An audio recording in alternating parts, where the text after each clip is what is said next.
suppose I conceive clinical epidemiology as the science which enables us to do good clinical research. Clinical epidemiology is the science behind evidence-based clinical decision-making.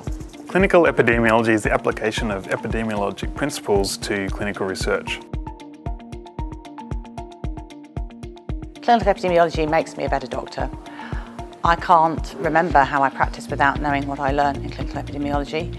Certainly, I had no idea about how to appraise studies that I read in medical journals. I had no idea how to appraise or understand the media representation of clinical research.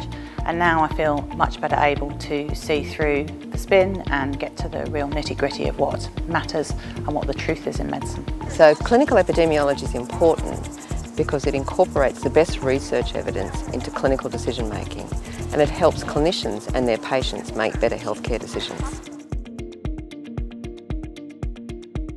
It's extremely good for your career.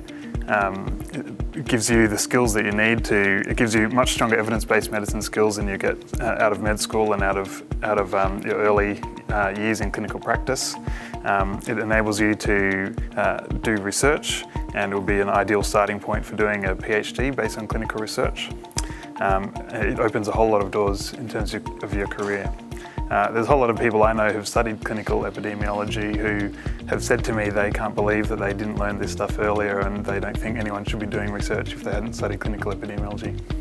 Either they might want to become better clinicians, might want to be better doctors, better nurses, better occupational therapists, better pharmacists, better physiotherapists.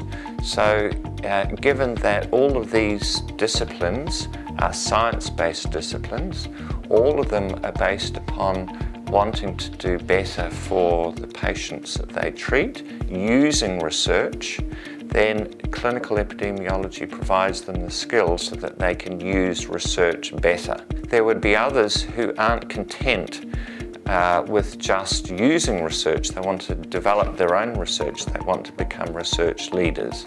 And here clinical epidemiology provides them the skills that they can do their own research in their own content area, be that, kidney disease or primary care or infectious diseases or whatever. It can be for people of quite different backgrounds. We have people from medicine, clearly doing this, but we also have people from allied health areas, so physiotherapists, we have pharmacists doing this, we have people who work in the pharmaceutical industry that do our course, we have people from research backgrounds who want to improve their research skills who do our course as well. Many of my fellow students have taken this to the traditional career pathway in clinical medicine and become leaders in that as well as in clinical research. However, other colleagues have taken the skills to other interesting areas such as government regulatory bodies, health system management, health policy, as well as the pharmaceutical industry. So a degree in clinical epidemiology might give you the skills that you need to become more competitive in the workplace and to get onto a specialty training program. A degree in clinical epidemiology might also give you some research skills that can be a stepping stone towards a higher research degree such as a PhD, and might give you the skills that you need to become more involved in clinical research in the future.